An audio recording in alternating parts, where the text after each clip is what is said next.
Buenos días, presidente. Buenos días. Muchas gracias por atendernos a Diario 16. Además, sé que para nosotros es un honor especialmente conseguir esta entrevista por las circunstancias tan especiales en las que estamos. Lo primero de todo, preguntarle qué tal está. Estoy bien acompañado, estoy en contacto con los míos en Cataluña. Hay muchísima gente de fuera de Cataluña también que nos hace llegar y que me hace llegar personalmente su apoyo, y a pesar de las circunstancias, que son obviamente extremas, el hecho de poder continuar desde un espacio de libertad como es Bruselas, como es Bélgica, como es Europa, hablar de lo que nos ha traído hasta aquí y poder defender aún la causa que mueve a tantos millones de catalanes, pues evidentemente da sentido a nuestra posición, a pesar de las dificultades evidentes que a nadie se les pueden escapar. ¿Qué significa para usted el hecho de que yo haya tenido que venir aquí a entrevistarle y que de alguna forma estemos rompiendo los dos con ciertas barreras? Usted con el hecho de tener que estar aquí a salvo de las fauces de un Estado que le intenta perseguir, y yo en mi caso para venir a darle voz, habiendo roto también un poco las barreras de los medios de información mayoritarios en España. Es un sentimiento contradictorio. Por un lado, tristeza, porque esto no debería ser así. Usted debería poderme hacer una entrevista en cualquier sitio, en España, en Cataluña, donde quisiéramos, donde pudiera ser posible. Y además no tendría que ser ninguna proeza ni conceder entrevistas, ni entrevistar a alguien, sino una normalidad. Pero por otro lado también es un síntoma de lo que es hoy Europa, felizmente. Podemos estar haciendo una entrevista gracias a la libertad de movimientos, a la libertad de expresión, a la consolidación de la democracia europea.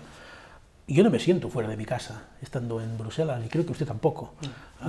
Y yo creo que cada vez hay más gente que entiende que este espacio común que estamos construyendo es una forma de patriotismo europeo, donde hay muchas capas de identidades que podemos compartir, desde identidades muy distintas e intereses comunes, por donde me siento extraño, a pesar de que no quiero estar aquí.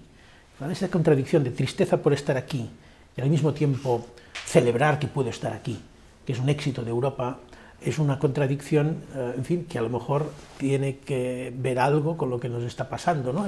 La conciliación de estos dos sentimientos que a lo mejor aún no hemos resuelto del todo bien. ¿Cómo es posible que yo esté aquí haciendo cosas que a lo mejor en España me llevarían a la cárcel? Esto. Precisamente hemos venido lejos para intentar llevarle cerca. Y a mí me gustaría empezar, y si me permite, pasar a tutearte. Por favor, claro. Me gustaría saber quién es Carles Puigdemont. Yo me considero aún el mismo que era cuando tomé conciencia de mi propia vida, de mi propia existencia. Soy el segundo hijo de 8 hermanos, de una familia de 3 generaciones de pasteleros, que ha trabajado duro toda su vida, que no tiene recursos, que no tiene más de lo que se ve, que no quiere simplemente otra aspiración que vivir y dejar vivir, y poder contribuir a mejorar el mundo modestamente, en su pequeña escala, basado en valores que quiero y creo que son compartibles con una mayoría de la gente, que son valores del respeto, de la paz, de la no violencia, de la democracia, pero con los valores profundos de la democracia, en fin, casi valores de base cristiana, en los que nos podemos reconocer gente que a lo mejor tenemos identidades muy diversas o pensamientos ideológicos muy diversos. Sigo siendo ese mismo, me siento exactamente ese mismo, me gustan las mismas cosas que me gustaban, estoy aprendiendo desde que nací cada día y quiero seguir aprendiendo hasta el último día. No me veo diferente de cómo era, a pesar que mi situación ha cambiado mucho, pero es que no hay ningún sentido. Soy un chico de pueblo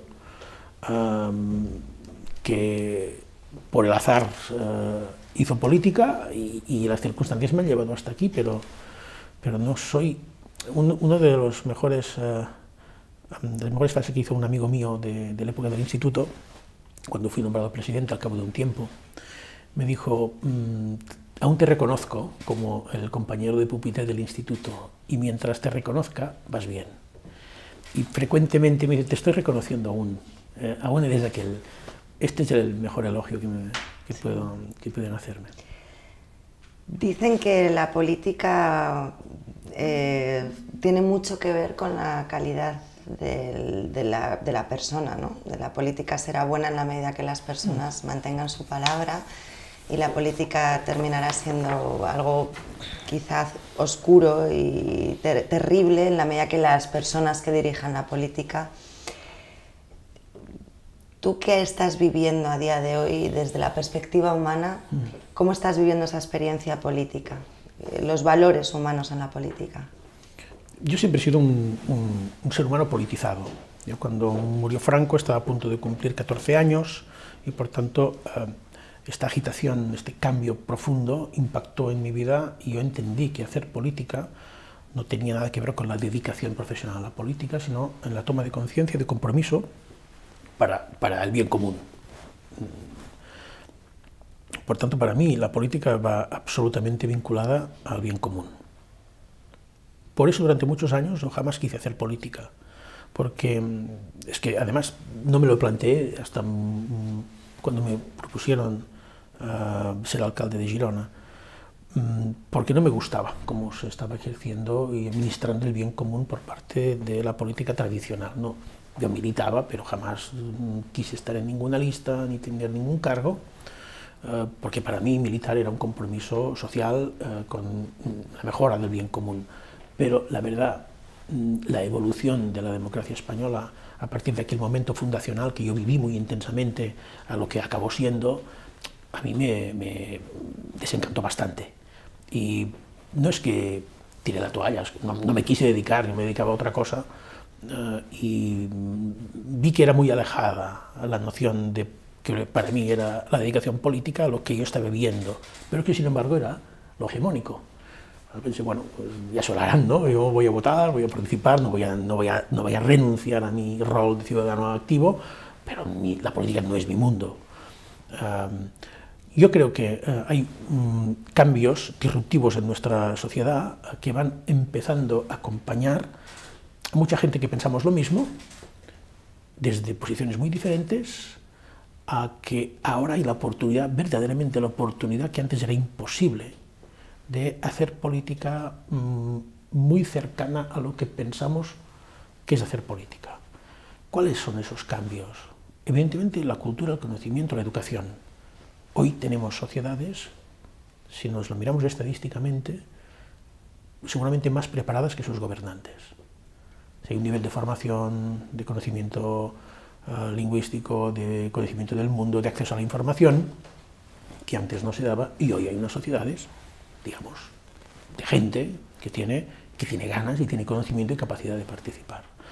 Obviamente también hay el cambio tecnológico que ha roto monopolios y búnkeres que estaban reservados a élites o grupos, desde medios de comunicación a financieros o políticos poderosos. El poder se ha hecho muy permeable y además se han acortado los itinerarios para acceder a este poder y se ha diversificado enormemente. Y esto pues, ha ayudado a tomar conciencia de lo que ya se está analizando como el cambio que viene, ¿no? De esto que muchos ya analizan, hacer política para los ciudadanos o hacer política con los ciudadanos. Este es verdaderamente lo que para mucha gente que nos hemos encontrado ahora haciendo política, viniendo de tradiciones diferentes, significa hacer política. Hacer con los ciudadanos. Yo me siento ciudadano antes que político. Y por tanto, no me siento superior o privilegiado o perteneciente a un grupo llamado a decidir lo que debe ser la gente. No, si lo que quiero es que decida la gente y yo poder ser un instrumento al servicio de esto. Se supone que eres de derechas, se supone, pero me cuesta trabajo encontrar en tu discurso puntos definitorios que te alejen de una perspectiva de progresismo y casi diría de socialdemocracia. Yo no he sido jamás de derechas, no he sido jamás de izquierdas, no he sido jamás de derechas. he conocido mucha gente de izquierda muy conservadora, y he conocido gente de derecha muy progresista. Yo siempre he sido progresista. Casi he compartido más genéricamente valores de la socialdemocracia tradicional que del liberalismo. Pero tampoco hoy, porque la socialdemocracia en Europa está colapsada y ha renunciado a ejercer aquel rol transformador que ejerció hasta bien entrados los 80-90. Ha desaparecido, ha sido devastada, y además creo que por su culpa. En el encasillamientos ideológicos yo no me siento cómodo, porque soy de todo un poco. Por eso me hice de Convergencia, porque a pesar de ser independentista siempre y de tener convicciones profundas en sentido social, Convergencia era y es su cultura aún, aunque como partido ya no existe, un partido con fronteras que eran de goma, elásticas.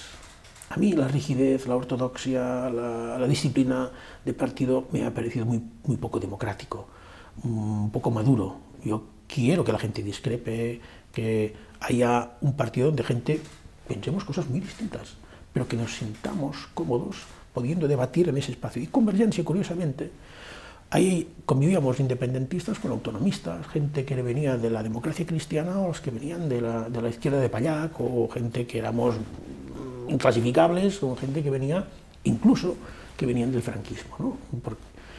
Ahí es donde me siento cómodo, pero esto es ser de derechas, es ser de izquierdas, creo que no. Yo me siento demócrata, y para mí un ingrediente fundamental en democracia es pensar que nunca tienes la razón ni la verdad, que en el otro hay una parte de tu verdad también, y que la democracia consiste en encontrar qué parte de la verdad del otro también es tuya, y aspirar a que el otro reconozca en ti una parte de la verdad y de la razón. ¿Sí? Como decía Marcel Rodera, la verdad es un espejo roto en 1000 pedazos y todos tenemos un trozo de ese espejo.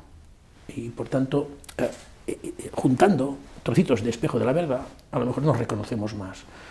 Por eso soy inclasificable, porque me entiendo con gente de izquierdas, no tengo ningún problema en entenderlo con gente de derechas, yo no estigmatizo a nadie por sus ideas, y simplemente si compartes el bien común, el progreso, la equidad, la igualdad, los derechos humanos, se van haciendo evidentemente fronteras. Yo no voy a empatizar nadie que sea racista, por ejemplo, ni nadie que defienda la violencia, ni nadie que defienda el clasismo, jamás, ni nadie que para ganar dinero destruya el medio ambiente.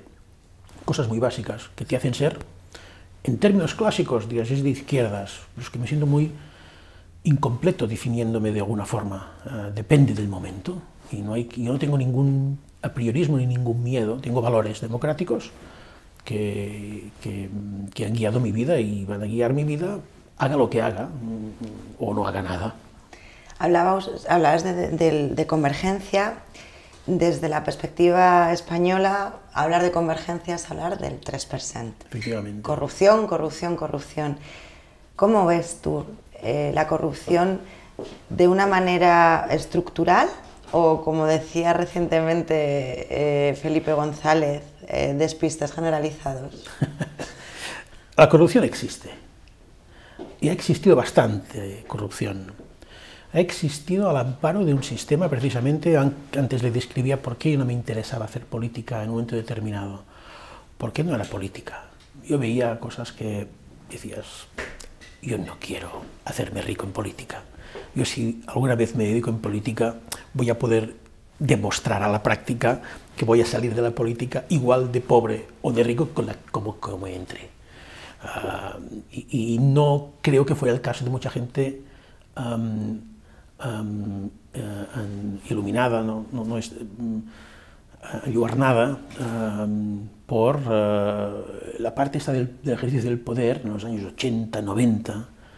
Yo creo que el Partido Socialista fue muy culpable de generar una cultura política en la que, oiga, hay que ocupar el poder y beneficiarse del poder por el bien del partido, de los que dirigimos y nos sacrificamos y todo eso. Y esto degeneró bastante, casos de cobro de comisiones, de tráfico de influencias, de amaños de contratos, de distorsión del bien común. También es verdad que se ha hecho mucha demagogia de la anticorrupción y se ha abusado de denuncias anónimas, de mediatización de cosas que no se aguantan como corrupción, que es otra forma de corrupción también. Pero creo que no es que hoy la corrupción no tenga un sitio, no queramos que tenga un sitio, es que debemos crear un sistema en que sea imposible, ¿Cómo puede ser imposible la corrupción? Pues no con la transparencia retórica legal, sino con la transparencia práctica. La revolución blockchain va a contribuir mucho más que todas las legislaciones y tribunales de transparencia o de cuentas. Mucho más.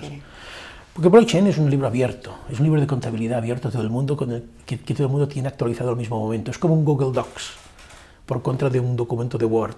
Documento de Word, tú lo haces, lo envías, te lo envían cambiado y vas haciendo eso. El Google Docs, tú sabes que lo estás editando en tiempo real. Y por tanto ves las cosas, para decirlo de una forma muy metafórica para que la gente entienda.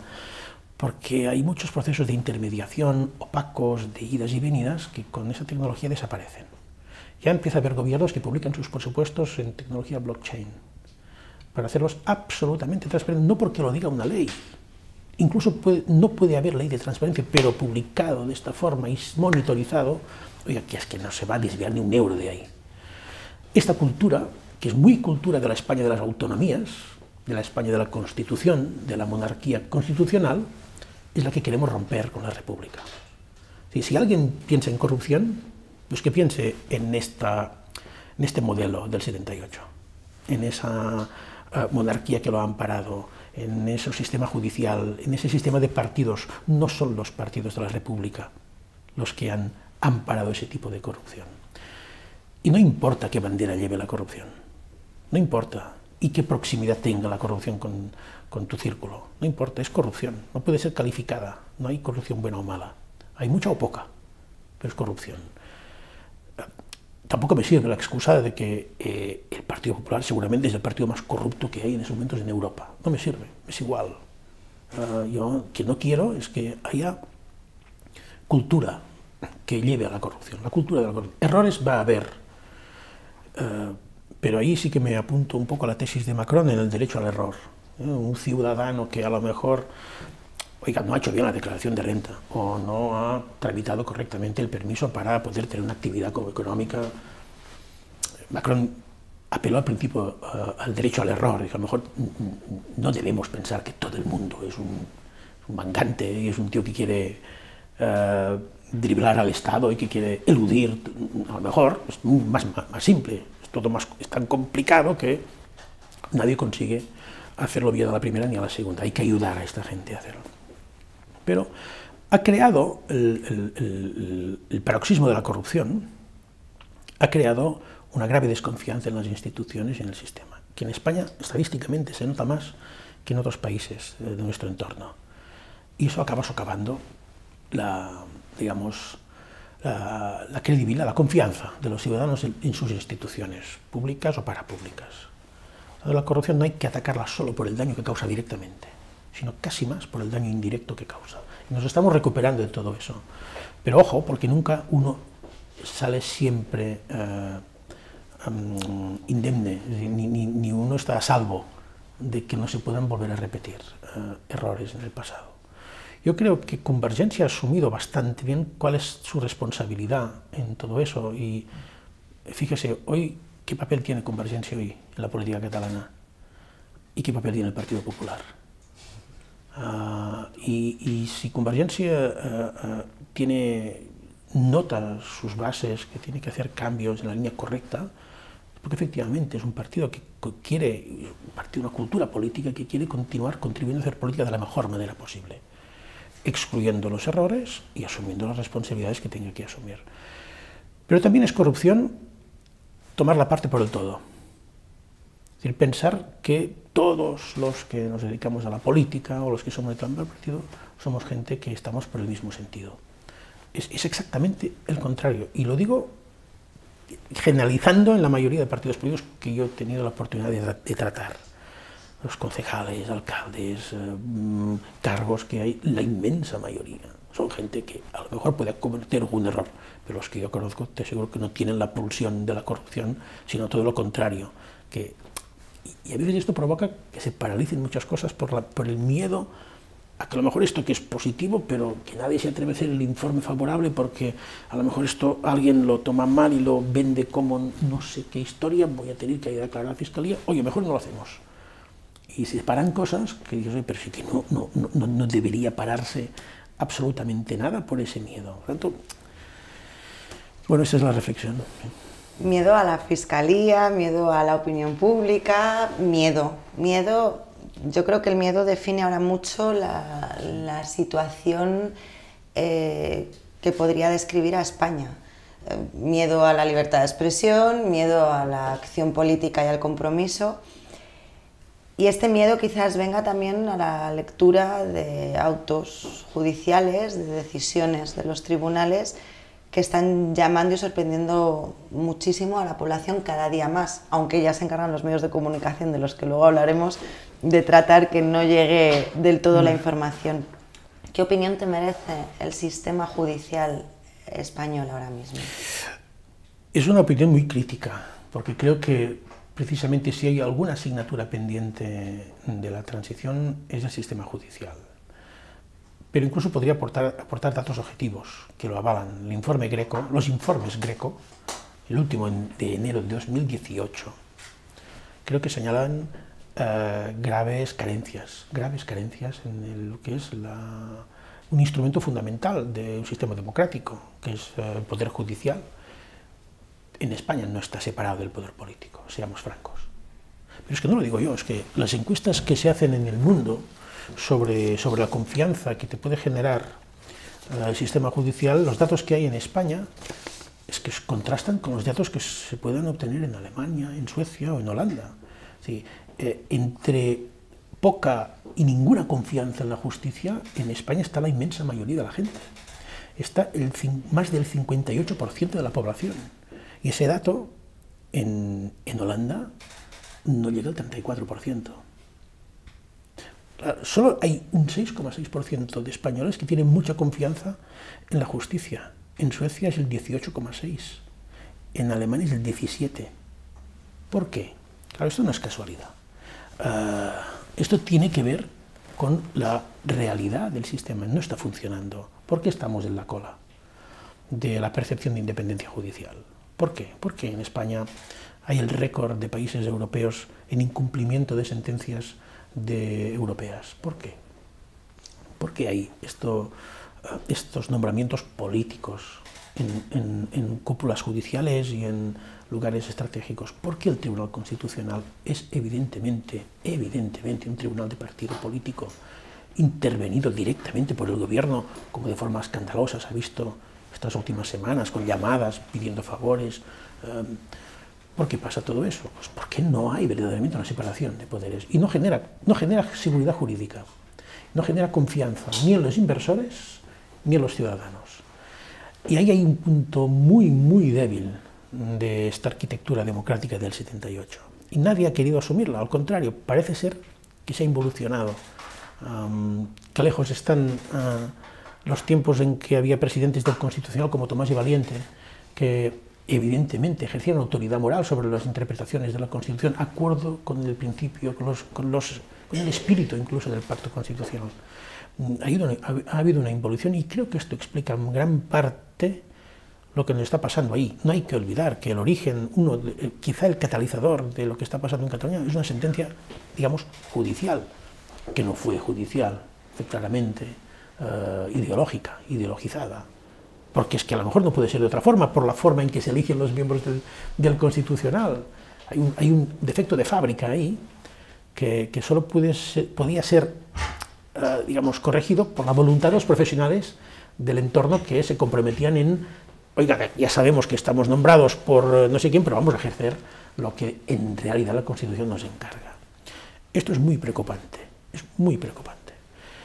Ya sé que a lo mejor en los círculos profesionales judiciales hacen las leyes, hacen las interpretaciones y hacen las sentencias los mismos, y por tanto puede parecer que no hay un problema. pero de las pocas ventajas que tiene estar a 1.300 kilómetros de mi casa es que abres el foco y este es un problema muy grave, muy grave. Si tuviera que... No quiero dar ningún consejo, pero creo que la reforma del sistema judicial para ganar independencia, profesionalidad, hay muchos buenos profesionales, también lo recogen los informes, hay que decirlo, también el Greco también recoge que hay muy buenos profesionales, que no es un problema de formación, no lo es, que no es un problema incluso de leyes, las leyes en sí son homologables a las leyes de nuestro entorno, es efectivamente la intromisión del poder político de forma absolutamente indecente, que compromete a un pilar fundamental de la democracia, que es el poder judicial. Esto mismo lo han denunciado estos días Jueces por la Democracia y las distintas asociaciones de jueces han valorado que la situación de la justicia en España es prácticamente suspensa. Dentro de las valoraciones no llega a un aprobado. Esto dicho por los propios profesionales de la Administración de Justicia de España. ¿Consideras que hay presos políticos en España?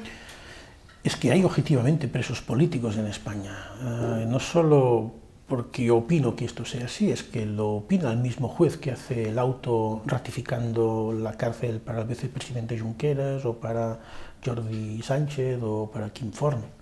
Es que lo escribe. Es que escribe que está en la cárcel porque continúan teniendo ideas favorables a la independencia de Cataluña. Vaya, que yo sepa, hasta que yo estuve allí, esto no era ilegal, pero ahora veo que es un motivo para que estés en la cárcel. Creo que hay que hablar claro. Claro que hay presos políticos en España. Y es muy triste que sea así, porque no favorece a nadie. Por descontado, a las víctimas no las favorece, pero tampoco a España, porque no se puede explicar. No se puede explicar que lo que es perfectamente legal en la mayoría de países europeos, y por descontado en el Reino Unido, donde ya se ha practicado, en España te pueda llevar no solo a la cárcel por una sentencia dura, sino que en una cárcel preventiva, en prisión preventiva, como en el peor de los delincuentes. Hay gente, no solo de paz, hay gente que ha militado en el pacifismo desde muy jóvenes, como Jordi Sánchez, que tienen una trayectoria ejemplar en la lucha del pacifismo. Es un pacifista ejemplar. ¿Cómo puede ser acusado de violencia alguien que ha luchado toda su vida? Oriol Junqueras, ¿quién ha visto a Oriol Junqueras en su vida utilizar un argumento de violencia? O Joaquim Forn, que lo conozco desde hace muchos años. Joaquim Forn, ¿cómo puede alguien tener una duda? Que lo han visto actuar como concejal de Barcelona, que lo conocemos desde hace mucho. ¿Quién puede sostener, por favor, que esta gente ha utilizado la violencia? Esto no se aguanta. ¿Y por qué están pues en la cárcel si no son violentos? Pues están por sus ideas. Cuanto más pronto se asuma esta realidad, a lo mejor más pronto podemos resolver el conflicto, porque es de naturaleza política, no de naturaleza penal. ¿Consideras que teniendo a los Jordis, al conseller Forn y al vicepresidente Junqueras en prisión, se está intentando chantajear tu actuación y tus decisiones aquí fuera? ¿Crees que este chantaje puede estar incluso calando en formaciones como Esquerra Republicana? No, yo creo que lo intentan seguro, porque casi es el manual.